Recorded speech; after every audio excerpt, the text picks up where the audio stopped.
Let's give them something to cheer for now. I've been dealing with this foolishness since Pee Wee football, man. I've been him.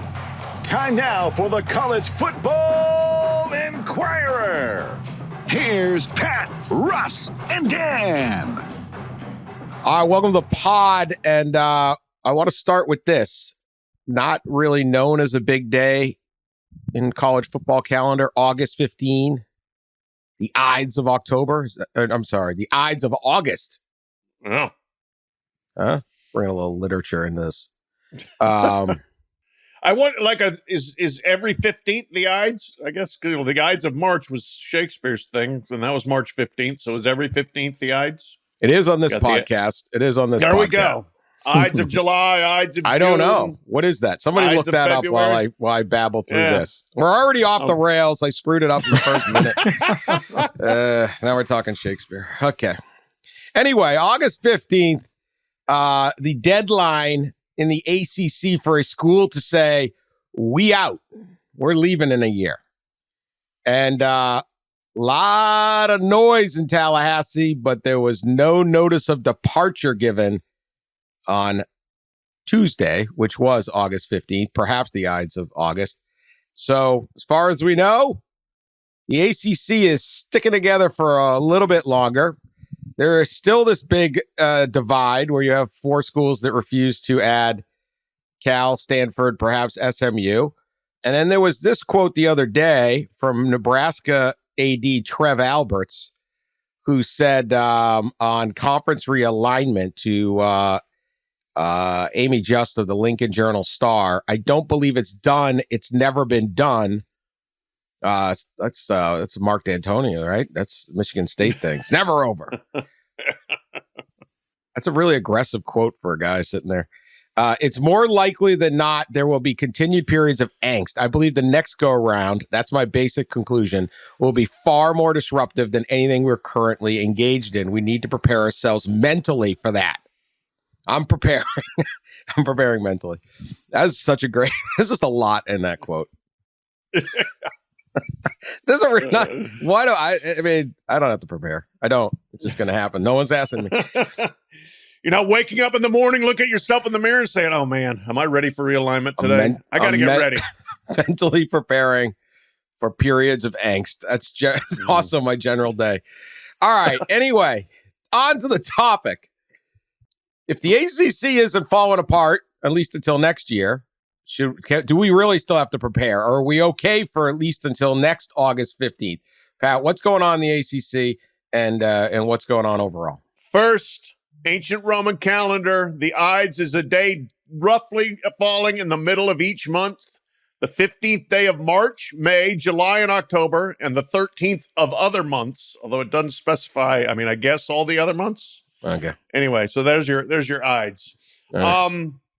I think everyone remains on Seminole watch in the ACC that while this deadline is passed and 2024 will apparently happen with Florida State still a member of the league, there are people saying that they could expect any minute, really any day, for Florida State to issue formal notice and just take a longer runway to 2025 to get out of the league. Somebody said to me, you'd take 23 months instead of trying to rush it in 11. And, this is not going to be easy. It's going to be super expensive. It's going to be very contentious. Do you have a place to go? There's so many unanswered questions about what this would look like.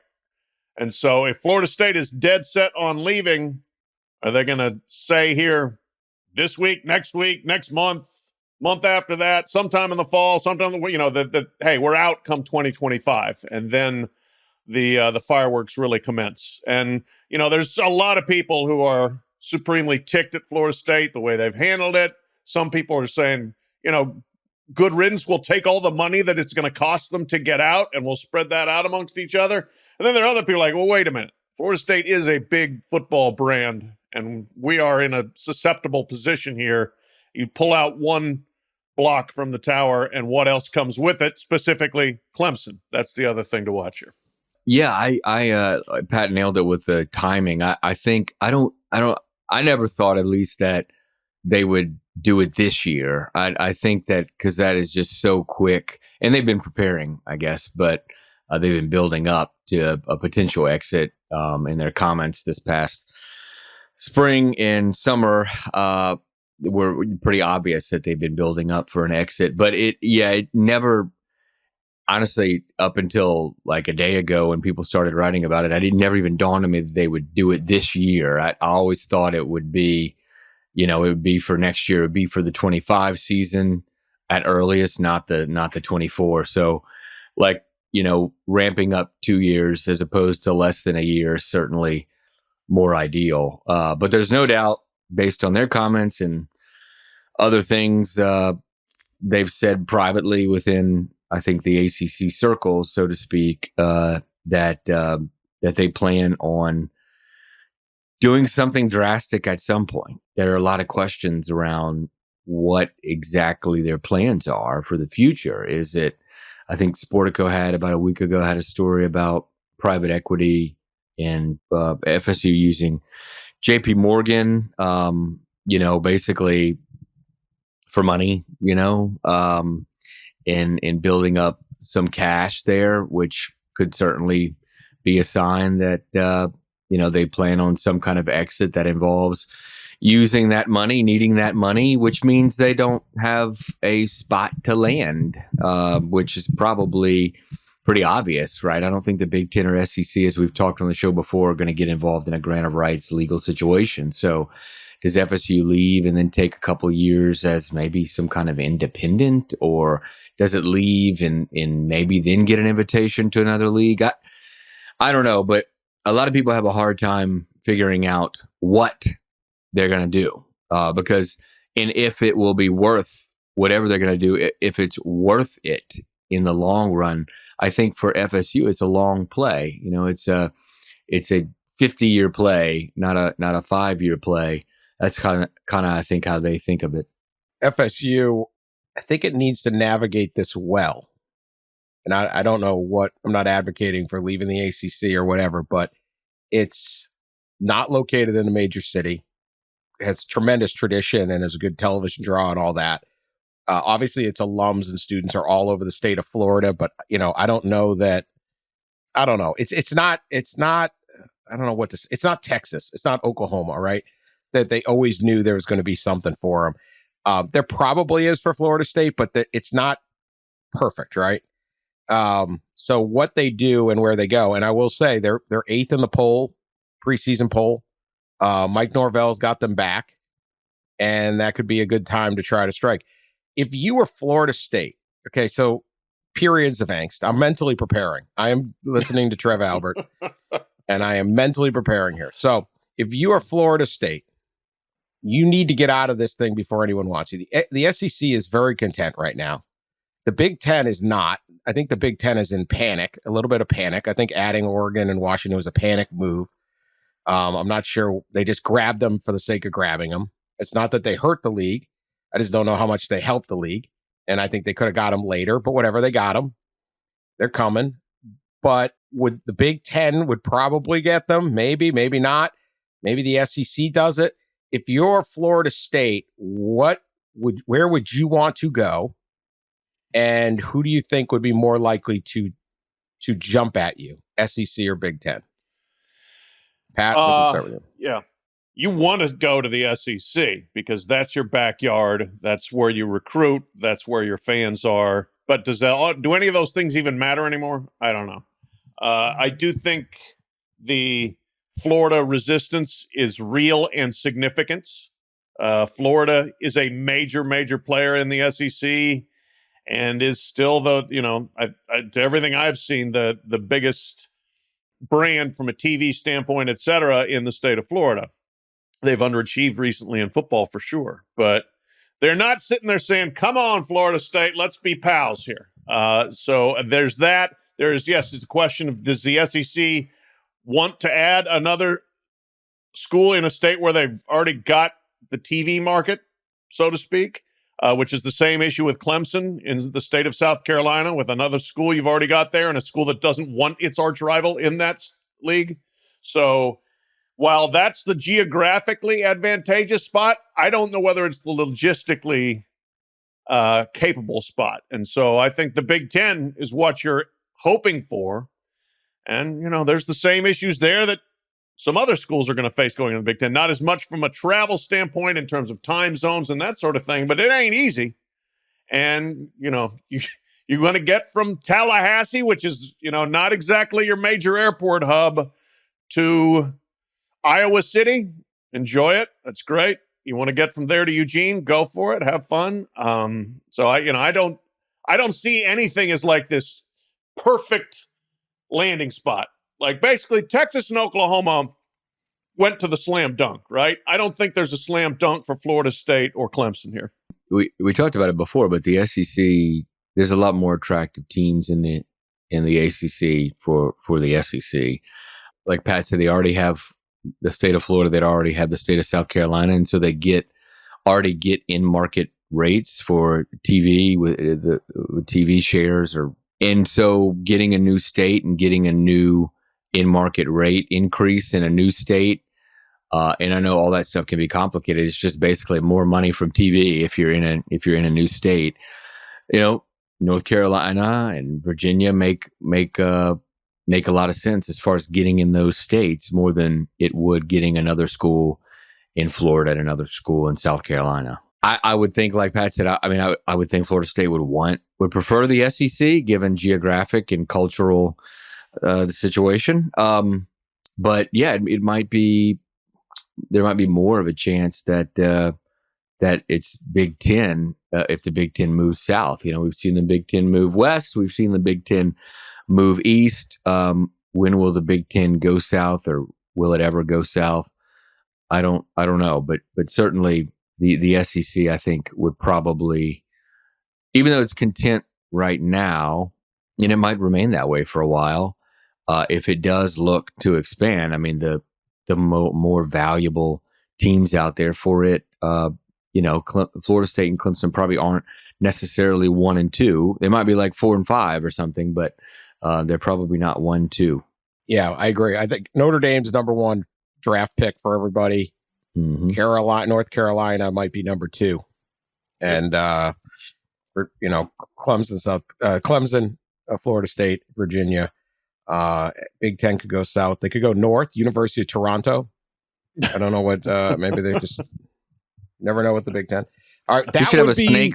Dan, we should have a snake draft. Yeah. A snake draft of the school. If we're creating a third power conference behind the Big Ten and SEC, the schools outside of the Big Ten and SEC, who would we draft into that?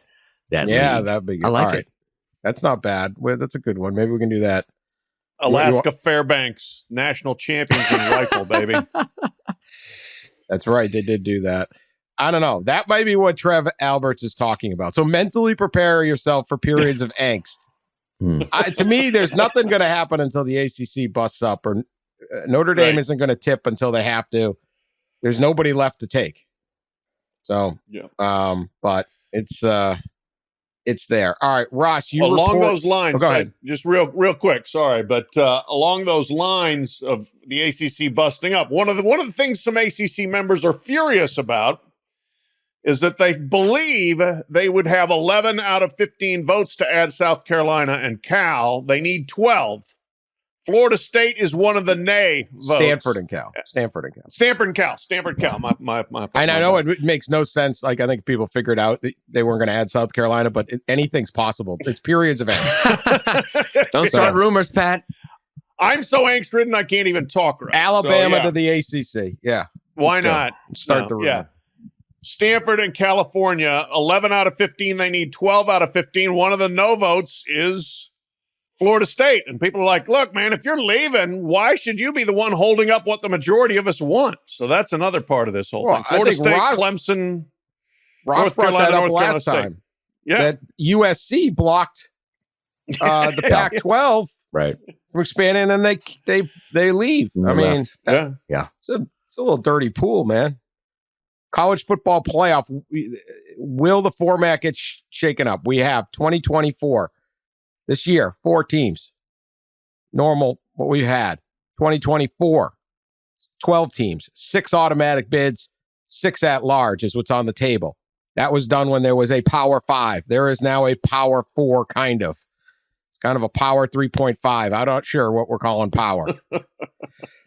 Do we still go 6 and 6 for 2 years and then we reinvent this? Do we change? Rosh did a bunch of reporting on that on Yahoo Sports this week. What do you got?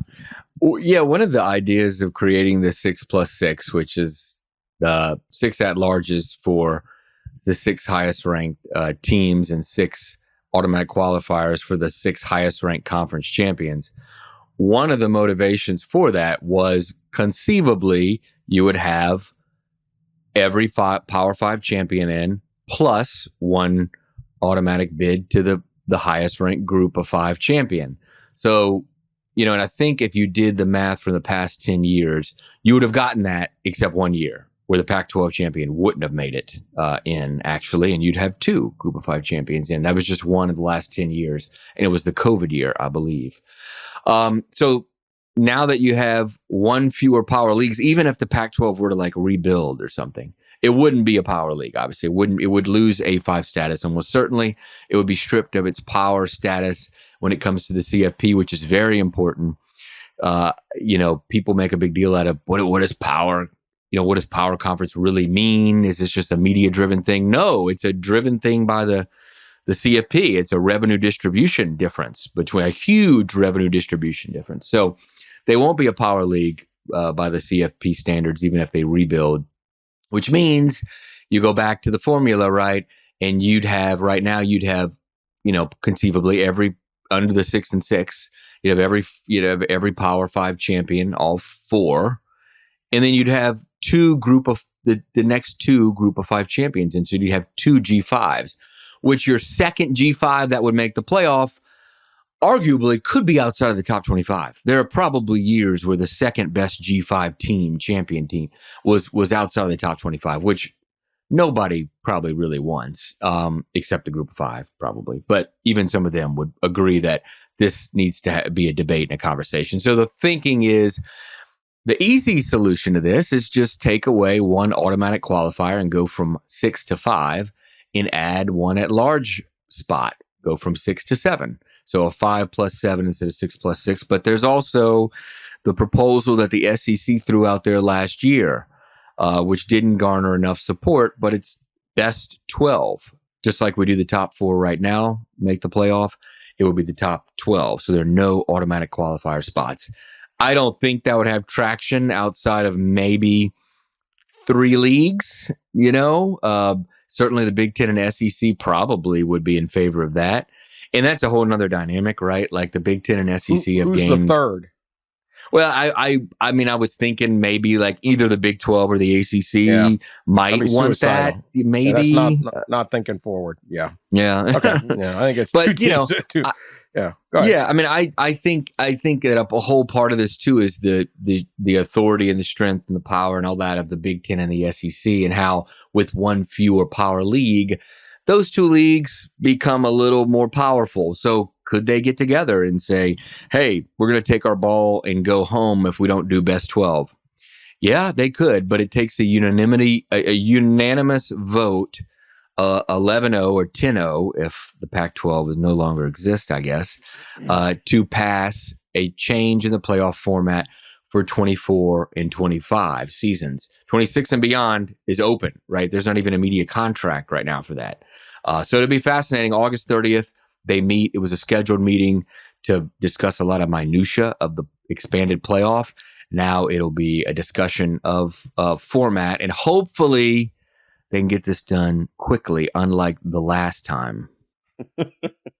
Yeah, the whole playoff situation has been such an excellent microcosm of college sports as a whole, where these people cannot get along. They cannot see past their own self-interest, and they can't arrive at a consensus to do something that I think on the outside, everybody looks at it and says, that's good for the sport. That's what, that's why it was such a debacle getting to 12 teams. So now, yes, what are they going to do here? Are they going to go to 5+4, which makes sense. But at the same time, I'm also like, oh, God forbid if 2 group of 5 champions get in the playoff, that would ruin everything. if we stick with the 6+6. The amount of greed that goes into this, if we've got to have our spots no matter what, and we don't give a damn about anybody else, is a constant reminder of kind of how the sausage is made here. I do think the third vote could be Notre Dame. I just was thinking of this. True. Notre Dame wants as many at-large bids as possible. Couple things. Pat's correct. Like this should have been done 10 years ago. I wrote an entire book on how they could do it. They kind of followed it. This, the fact that there was so many people who thought for the moment and their leagues don't exist or won't exist. If I'm one of these other leagues, so look, I think the right move is to go 7-5. I'm not going to be offended if, a 12-1 Tulane gets in or whatever they were last year. That's great. And no, it's horrible. We have, 9-3 Boise State makes it or Fresno State. Okay. I don't think that's going to be the end of the world at all. But I do think 7-5 makes sense. But if I'm one of these other leagues, I am not giving the SEC and Big Ten anything. Right.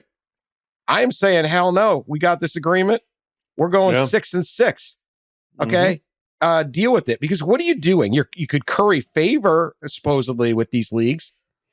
They don't care. There's no loyalty in this. No. I mean, and the SEC and Big Ten can threaten, like, hey, you better vote for the 7-5 ACC because be a shame if something happened to Florida State. We'll just, but they'll take them anyway. Yeah, that's the thing. The Big Ten of anybody likes to hold themselves up as the paragons of virtue and a member of the alliance, and we don't want to break up conferences. They and then they break up the conference. So I wouldn't trust any of these guys. You don't know who the commissioner is going to be in 2 years. I think Greg Sankey will still be there, but everybody else seems to be swapping through quick. I'm holding the 6-6. I don't think that's the best format, but I mean, like, what in the world if you're the Mountain West or the AAC? This is your chance to get an extra. Like, grab it. Who the hell knows? Right. No, if I were the Mountain West, I would be tenaciously fighting to keep 6-6 on the books for 2 years at least, and think we're going to get a chance to get a team in each year. If we do take care of business, if you're from the Sun Belt, this is our chance. If you're, there's a lot of leagues that I think can look at this. And, Toledo, if you have a great season, this is your chance. So that's the thing. Especially given what the SEC and Big 12 or Big 10 have done to choke out the competition, taking schools and already arranging things very much to their advantage. So now you all of a sudden need to roll over and help them more. I wouldn't do it. Well, and I think most of the Group of Five commissioners think along the lines of we've got to give something. Probably, I think there's a tiptoeing around the Power Five, but specifically the Power Two now, and so I think most of them kind of understand that and understand in order to be a part of this, they got to give something, so to speak, and so I think I think all of them would probably be open to the 5-7 conversation. I think most of them will be closed to the best of 12 conversation. That's kind of how it seems. I mean, we're outside of the Big Ten and SEC, coming in, getting together, coming in and saying, we're doing best of 12 or in 2026, we're going or something like that. In spite of that, that happening, I think they do go 5+7. I just don't know how long it takes because it took 18 months last time. So I'm guessing it'll be shorter this time since in 18 months we'll be playing the expanded playoff in 24. So hopefully they'll be a little more speedy here. But as I wrote in that story, talking to a few decision makers in the CFP, I said to one, this should be an easy fix. And the person said, easy, nothing is easy with this group.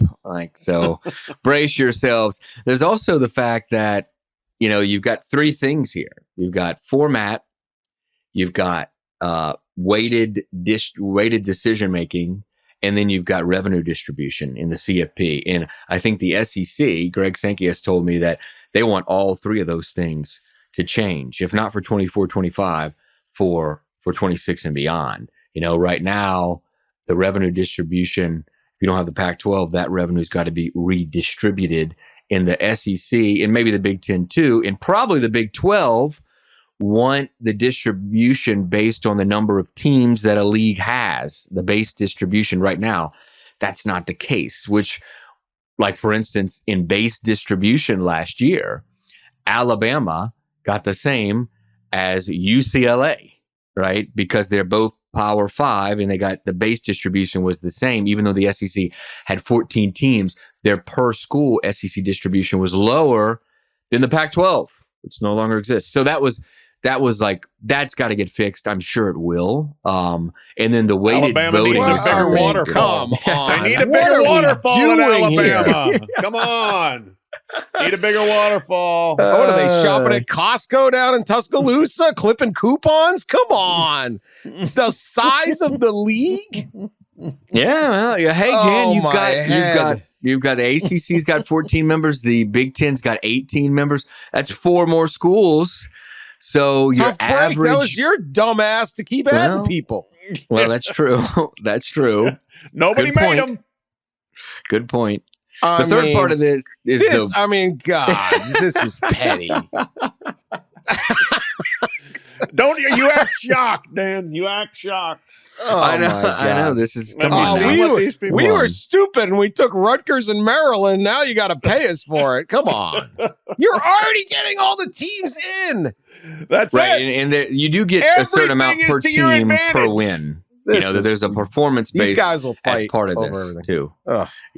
So, and then there's a third bucket, by the way, the weighted voting, which each conference gets a certain amount of units. All the Power 5 get the same units. The G5 gets less units in the voting. And if you don't have a Pac-12, all those assigned units have to go somewhere. And guess who's going to want them? As one decision maker told me, Big Ten and SEC are going to want those units, and they're going to want it to be a situation where if both of them have to say yes for a decision to be approved. So if even one of them says no, then it doesn't go far. That'll be more of a fight than the format, I think, will be the weighted decision making in the revenue distribution. Those will be more of an argument in the room, especially for 26 and beyond. I'm going to go take a shower. We got periods of angst have hit the pod. If when they go to 12, there's the top 12 have 10 schools from the SEC and Big Ten in 2024. Like in most years, they're going to get 7. The Big Ten and SEC will combine to get, I would say, 7 to 8 teams into this tournament. If they just go best 12? If they just go 5 and 7. 5 and 7, okay, right? Because they would probably get that extra at large, and then they're champions. They're going to get 2, and I'd say they get right. 5 of the 7. I'd say 6, 5. 7, Maybe yeah. The ACC and Big 12 might get a second team, or Notre Dame gets in there. Like one will get, and then maybe Notre Dame. So yeah, it's minimum. We're 6, talking probably. your 3rd and 4th place teams. Yeah, are getting into this thing. And we're worried about whether I get an extra share off the MAC because they're just sitting there humbly at 12. Yeah, come on, man. I know. I should expect nothing else, but Dan, this is what's going to hold it up. I'm rarely naive and pie in the sky, but come on. Let me be the devil's advocate here. The SEC and Big Ten. Well, the SEC has won 13 of the last 17 national football championships, and SEC and Big Ten combined will combine for 30. I think it's 34 teams, and probably 8 of the top 10 biggest brands in college football, maybe 12 of the top 15 biggest brands. I'm just saying that is probably their argument. Their argument is sound, but they're already going to dominate this playoff. That's what I'm saying. Yeah. Right. I mean, the 4th place. They've got everything to their advantage. Why stop squeezing for every last ounce? They want more and more and more. They want the gap to grow, and it continues to grow until, as we discussed on the show, and as Trev Alberts alluded to, the gap's going to grow to enough where there's going to be a big enough chasm to where we start over in some kind of other situation. mentally prepare yourself. Yeah, that's right. Angst on the way, Dan. It's funny because for years we're going to ruin the sanctity of the regular season. This is what ruins the sanctity of the regular season when there's just two conferences. Yeah, right. And you come in fourth. Yeah. Mm-hmm. Yeah. Another one of their. Sorry, ACC, your regular season doesn't matter. I don't know. Anyway, they can't go 12. The 12 would be bad, and it'd probably bring lawsuits as it should. But hey, that's what we'll see. We will see, but could be 7-5. All right. We had a homework assignment. Yes. Watch the Johnny Manziel Netflix doc, Johnny Football Untold on Netflix. If you haven't seen it, I'll hold thoughts till after these guys, but entertaining. Johnny obviously was a ton of fun to watch. Exciting player. The performance at when they beat Alabama at Alabama was pretty legendary. He's a lot of fun off the field. The social media pictures, him in the Scooby-Doo outfit, him drunk at this bar, him drunk at that bar, him drunk with this blonde, him drunk with that blonde. The characters, Uncle Nate, his business manager, and PR man, Nathan Fitch, great guy, by the way. Great guy. I was glad he was in there. The whole thing. And so they did a show. It's only about an hour 20. Again, highly recommend if you haven't seen it. We're going to spoil it. If you don't like it, move forward, whatever. Spoiler if you haven't seen it. I don't really know how we spoil the movie. If you're listening Spoiler to this, alert, you're going to be know. sad at the end. He doesn't make it with the Browns. Yeah. I don't know what I'm spoiling. Anyway, Pat, your thoughts on the Johnny Manziel, Johnny Football? I enjoyed watching it because it did bring back a lot of stuff that some of which I remembered, some of which I didn't. But he was an incredible player and a wild ride.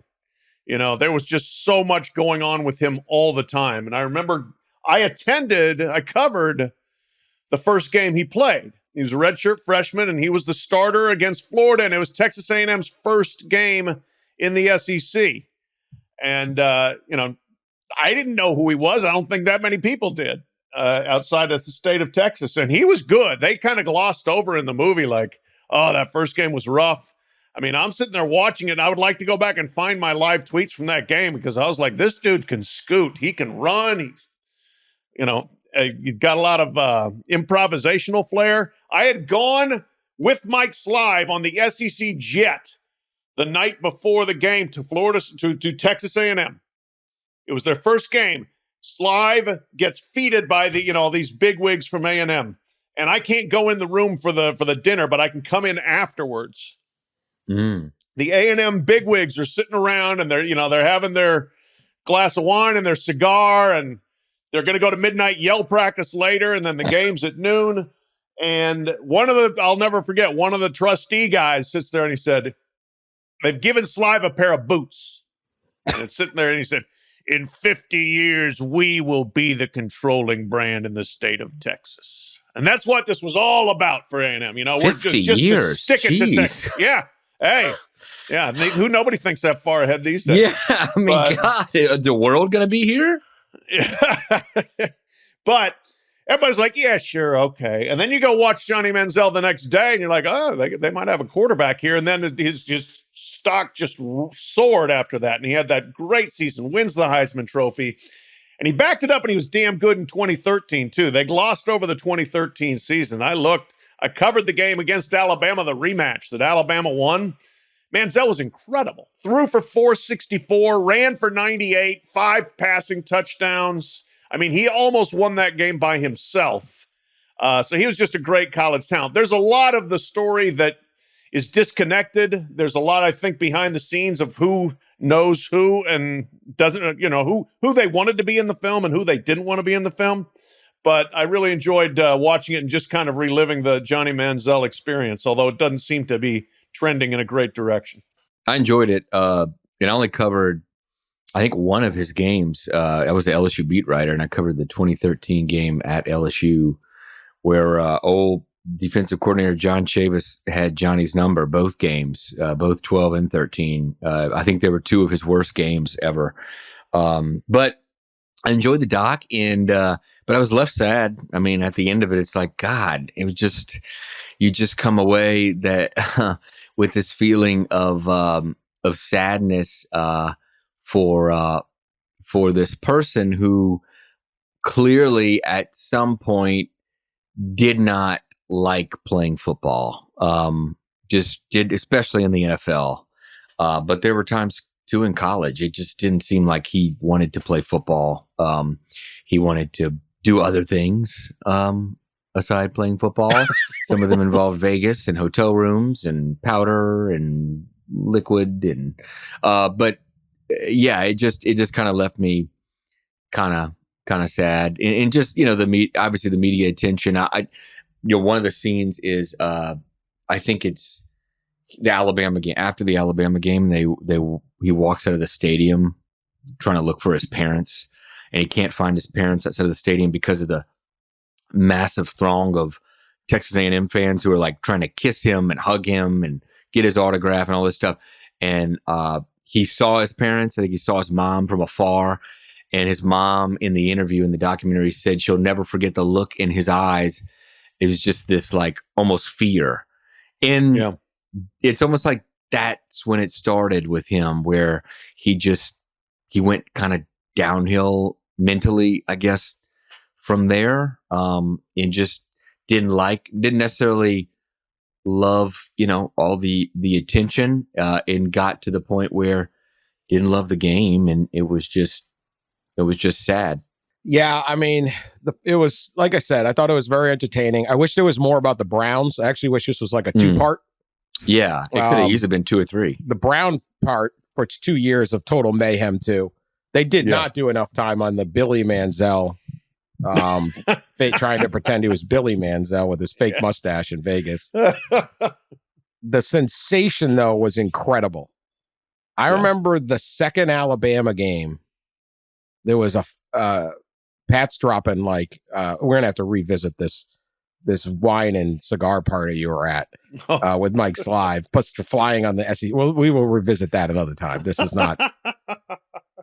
Did you have to wait outside with like the bus boys or something? What, they wouldn't let you in? I went and ate a burrito somewhere else, and then came back to campus. Oh, they weren't going to give you a steak. They weren't going to. Can you imagine the size of steak they gave Mike Slive that day?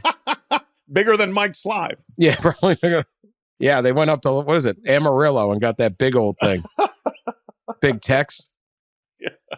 Anyway, I was at I did not cover the second Alabama game because there was some kind of prize fight. I don't remember if it was UFC or it was like a Manny Pacquiao or something was that night. And I was in Vegas and I was going back. It was during the day, and the lobby of the hotel I was at, it was those hotels off the MGM.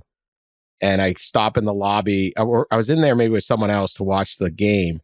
And Don Cheadle comes in, the actor Don Cheadle. Yeah. And sits down next to me and was excited to watch Johnny Football.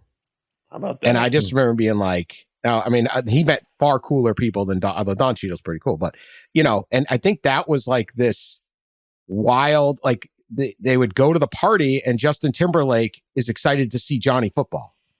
Right. Like, and it's just so rare for a college athlete to connect, not just with like, LeBron's always tweeting at college, like some of those guys are watching, or, Patrick Mahomes is watching college football on Saturday and he might mention, but like just straight A-list Hollywood actors, just big time celebrities are excited to watch a college. They all knew Johnny Football. And I just remember being like, okay, this is odd. But, he was like, oh yeah, how's it going? What's Johnny doing? Like, that's what he said. Like, he's just this guy walking up the bar, and you're like, wow, I don't know how many football players, he might be huge college football. I don't know. But it was just like, I was like, wow, he's there for the fight, right? Celebrities go to fights. Here they were talking. So it was so big. Yeah, I wish there was more in the Browns. It definitely glossed over certain things. The Johnny's pretty forthcoming. It was entertaining. It was also sad. To me, the story's in its second act. And like, who knows what's going to happen? I mean, at the end of the thing, he's sitting at a party drinking. Yeah. And he's got like these other dudes in Scottsdale. He's like, I'm in Scottsdale just hanging out. He's throwing darts not by exactly. a pool. Yeah. Yeah. Not exactly a mountain retreat of a monastery somewhere where I'm just meditating. Yeah. Like, oh, great. And there's like these dudes there. He's throwing darts, drinking during the day. And you're like, oh boy, like this is sad. But he had way too much drug and alcohol problem. I don't think the crowds did it to him. I think he was, because he partied the whole time. I mean, Cliff Kingsbury is like, he's basically hung over at a walkthrough and he's like, you better play good tomorrow. Like A&M didn't care, Well, that was one of the reasons I would have liked an interview with Kevin Sumlin and or the athletic director at the time. Not even sure who it was. Like, did y'all have rules? Was there rules for everybody and then no rules for Johnny? Because Johnny didn't seem to really be constrained by much of anything, including the excellent detail about the fourth string QB passing his urine tests for him for the drug tests. So whoever his phone must have blown up. You know about that? This was interesting. I just happened to listen to an episode of the Levitard podcast, and they had Johnny Manziel on, and they asked Johnny about the drug test, and he said that was the one thing in the documentary that was inaccurate. Oh, really? Believe what you want, but he went off on how that was inaccurate. That was never the case. I don't know Burkhart made that up. Yeah, but I don't know. Johnny did not refute it on the doc. They showed a little clip of him kind of smirking. Yeah, he did not. About it. Yep. Yeah. Of all, I will give it may not be true because Johnny admits to doing like Oxy every day. Yeah. I mean, it's not which like would make sense that he would get somebody to then do a drug test for him. Yeah, that was after. I mean, he pretty much admits to everything. I don't know. Yeah. But yeah, so a couple of the things that I was kind of wanting a little more from. I would like Kevin Sumlin. Where is he? Why wasn't he interviewed in this? Cliff Kingsbury, who coached Johnny as an assistant for 1 year, is interviewed, not Kevin Sumlin. No teammates were interviewed. I would have liked to have heard what they thought of playing with Johnny, both college and pro. Some thoughts there. So those were a couple things. And then, these relationships, to Dan's point of where, first of all, one word that never came up from Johnny that I heard was sobriety. And so that's kind of still seems like an elusive thing out there. Who are these guys he's hanging out with and what is he doing every day? They didn't. Do we have any explanation? Does he have a job? They didn't finish the doc with the typical here's what's happening now, except some flashes of him living, I think, with his dad, and then hanging out by the pool, throwing darts and drinking beer with buddies. It's very weird. Yeah. In Scottsdale, not where his dad. Yeah, is his dad still in Kerrville? Yeah, I would have been fine if that was multi-part. I was wanting more. Yeah. My feeling is this is the first Johnny Manziel doc, and hopefully there's it's anyway, highly entertaining. I think everyone who listens to this show will enjoy that on Netflix. So go give it a shot. Also funny is that Heisman finalist Johnny Manziel and then Manti Te'o who had his own doc. Oh yeah. So his own Netflix doc, right? Same. Johnny is probably drunk and high at the Heisman ceremony. Manti is panicked because he's about to get outed as being catfished. Right. Colin Klein, you well-adjusted young man. What are you doing? Colin Klein, the other finalist, is I almost won. Wasn't there the Miss America got banned and they had to give it to the runner-up or something? Yeah. That's Colin Klein. Could have fallen to Colin. He still got a chance. The wholesome, normal Heisman finalist who actually was just an okay player. Certainly no NFL future for him. No, but hey, he wasn't. As things, whatever was going on in Colin's life, it was nothing compared to these guys. He must have been exactly. These dudes are nervous, man. They are nervous. One's twitchy from the coke, the other twitchy from his girlfriend died and then was reincarnated. I just want to get back to Kansas.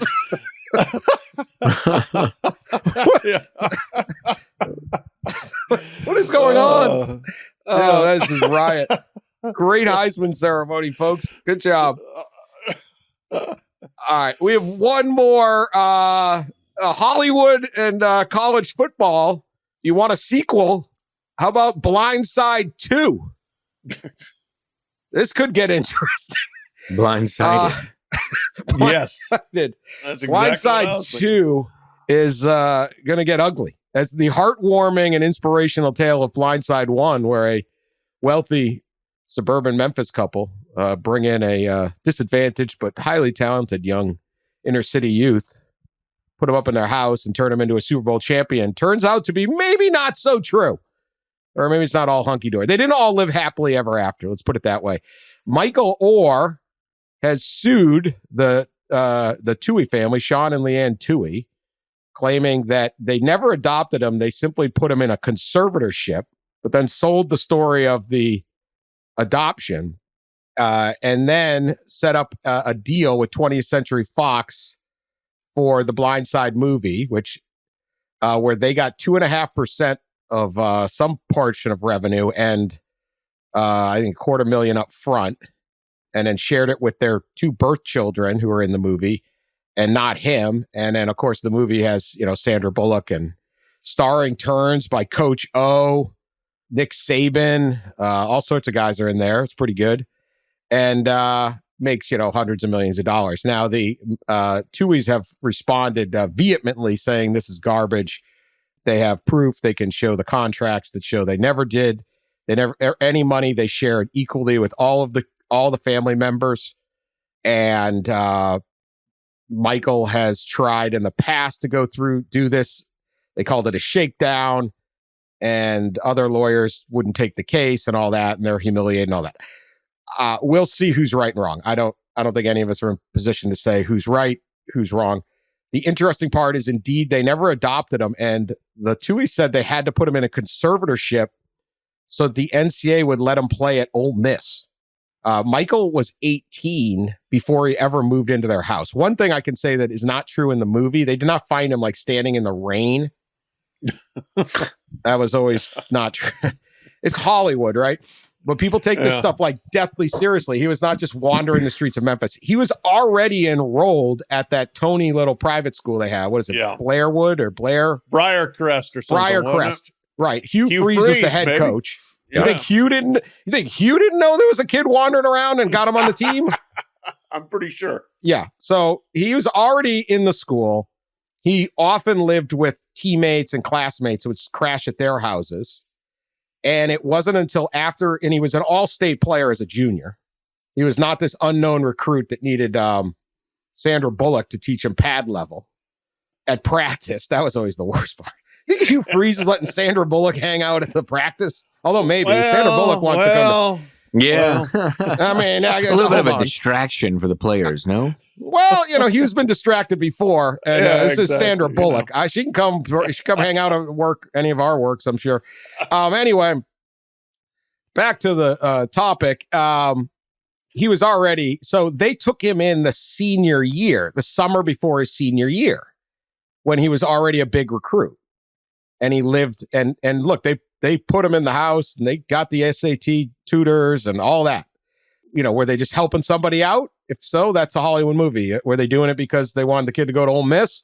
That's what the NCAA alleged. And in the movie, they make the NCAA and their investigator, who they name by name in that movie, out to be like this horrible villain. How could you suggest there was anything untoward about this wonderful relationship? And I always thought that was a little unfair, because if you knew the actual timeline, you'd be like, wait a minute, you just happened, the one kid you decided to bring in happens to be a star player, and they just happen to go to your football program. So that's some of the stuff. Anyway, thoughts on the Blindside 2. I don't know where we're going. It's going to be a legal thriller, I guess.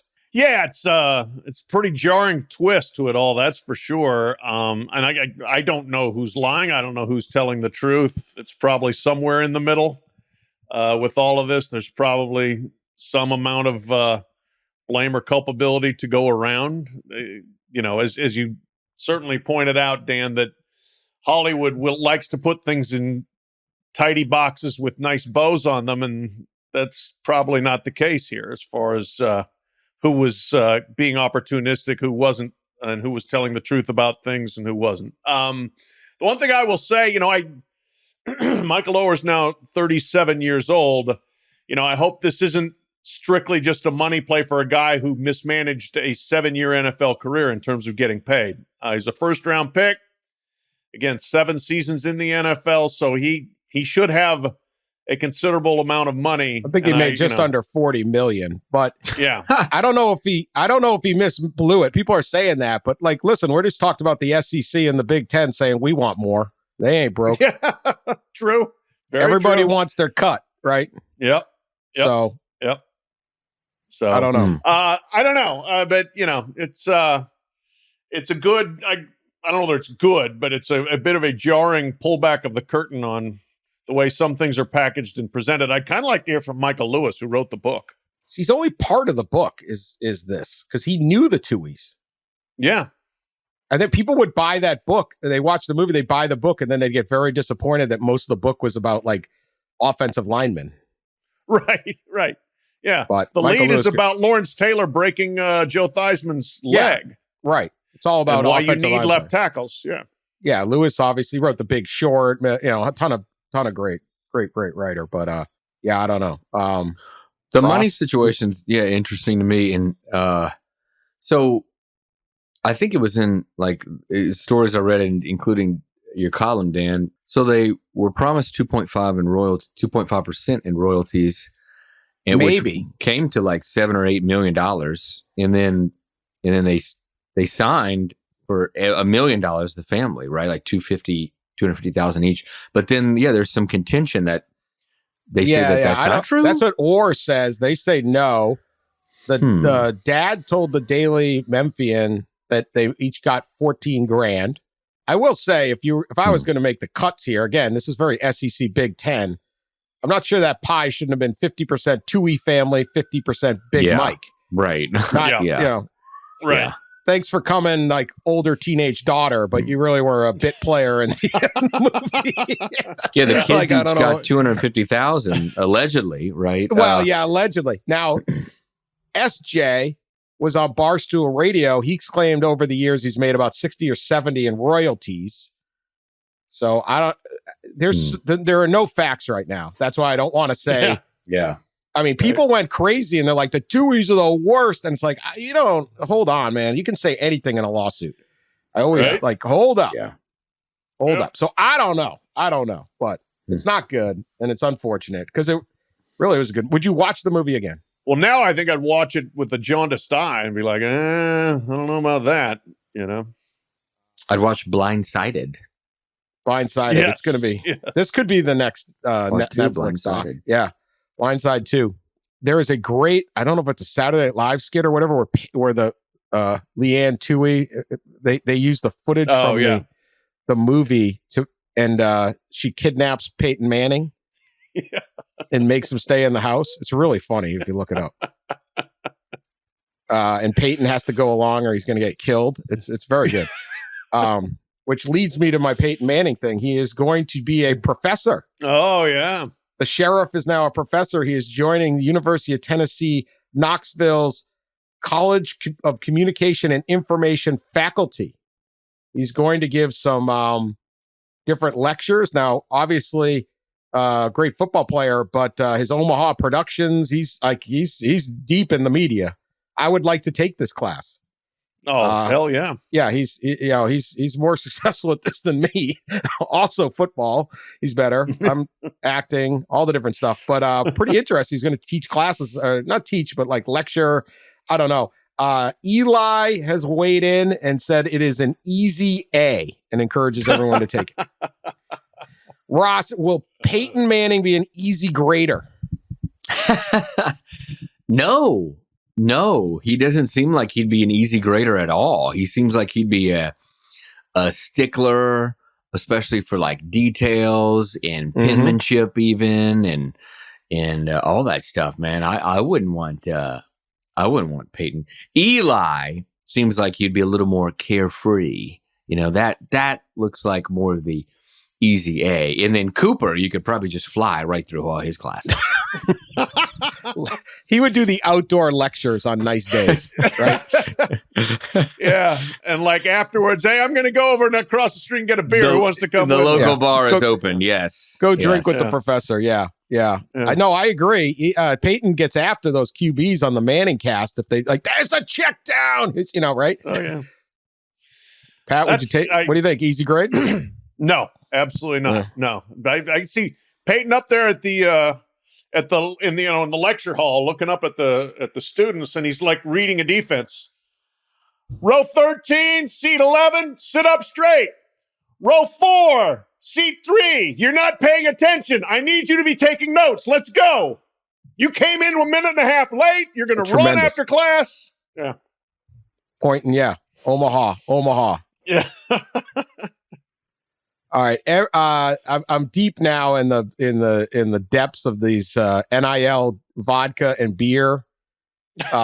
Funniest thing in college sports history maybe is that the athletic departments are now just trying to get everyone wasted under the auspices of recruiting.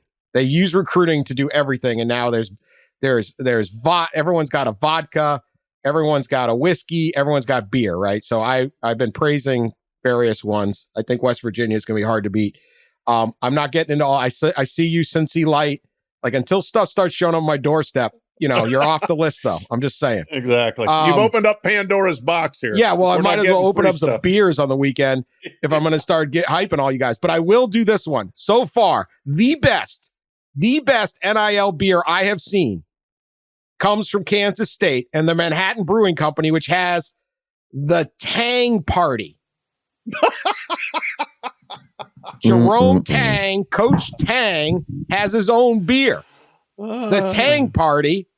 It is tangerine Cascade dry hopped sour. That's how it's described. Wow. Jerome Tang, the Tang Party. That I want the coaches in on this. Yeah. I would try a Tang Party. I'm not a big sour drinker, but I'd try that. What would Saban's beer taste like? Harbaugh would have a milk flavor. I think Harbaugh would be a stout, kind of milky, go well with a steak. For sure. Yeah. Right. No, Saban's would taste like intensity, Dan. What does he eat every day? He eats is it not Twinkies? What is it? Little Debbie's? Little Debbie's. Yeah. Yeah, Little Debbie flavored beer. Ugh. What coach's beer would be the best? That'd be really Sam late. Pittman. Although Sam Pittman said he would drink a ham, so I don't know. That's Sam Pittman's be good. Coach O, straight Red Bull and vodka. Red Bull and vodka, yeah. RBVB. I feel like Lane doesn't drink beer. He goes for the harder stuff than that. Yeah. I mean, I would say like Kyle Whittingham. He's in Utah. They got good beers there. He looks like he's Mormon. He's Mormon. Oh, shit. Okay. Never mind. I mean, maybe. Hey, if it helps recruiting, he's gonna have a beer.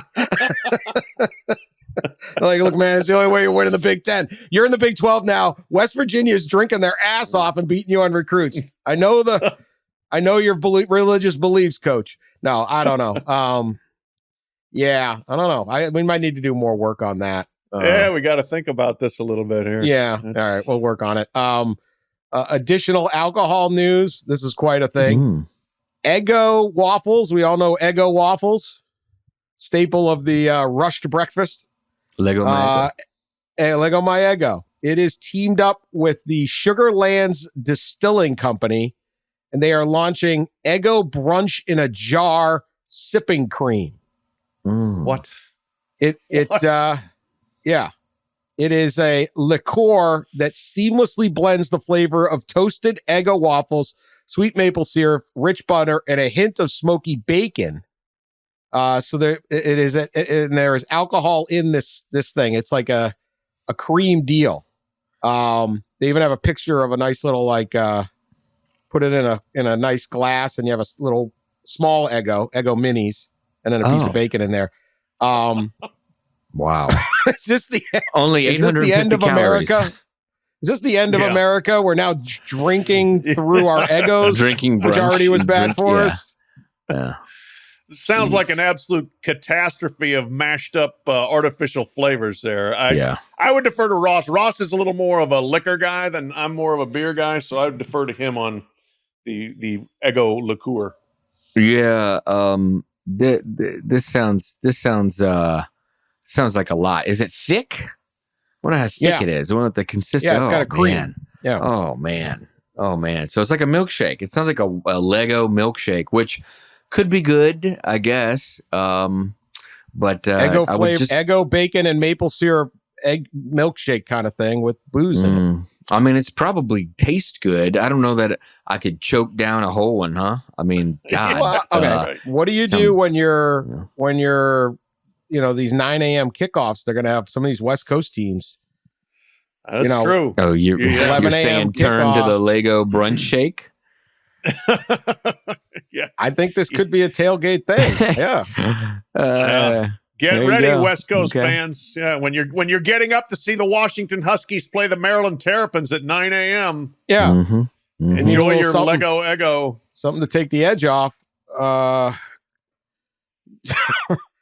Anyway, that's right. Also, I'd rather I my did learn Eggos on the plate, I think. Yeah. I mean, two great tastes that go great together. I don't know. Anyway, weekends only. Please do not start doing the Eggo brunch in a jar before work and driving to work. It just seems it's a dangerous combo. Mm-hmm. I also learned, pod listener Todd Jones told me that he recently rode on the Goodyear blimp. He works at Ohio State. Right. He did. He rode on the Goodyear blimp, and to add to the spying possibilities, both of his pilots were Ohio State alums. Oh, last week we raised does Ohio State use the Goodyear blimp to spy on other opposing teams' practices? And they are so add that to the plot. We need to open records request the phone logs to see who's been in communication from the Ohio State Athletic Department to the blimp. Yeah. Yeah, we're going to do that. Freedom of Information Act. Let's get on that. Oh, yeah. Get cracking on that. So there you go. So that's an ongoing saga. Beware the blimp. The blimp also tweeted us. Oh yeah. That was an honor. It really was. Listens to the pod about that. Imagine telling yourself 20. The Goodyear blimp will one day tweet you, and you'll be like, "What does that sentence mean?" So appreciate. You'll be publicly acknowledged by someone pretending to be the blimp. The blimp. The blimp. Thanks, blimp, for listening. We appreciate it. Obviously, they got a lot. That blimp doesn't move that fast. They got a lot of time to listen. They're going to games. I can see it. Play us up there on the blimp. We appreciate it. All right, that's it. Blimp and everybody else, please leave us nice reviews. Continue to subscribe. Tell your friends about us. And next week, week 0. Whoa. Minutemen at it's here. Aggies. The Battle of Las Cruces. We got a lot going on. No, Caleb Williams will be in action. Navy and Notre Dame. There's a lot going on. Next week is week 0. We have almost made it. We'll see if we do. Appreciate everybody, and we'll talk to you later.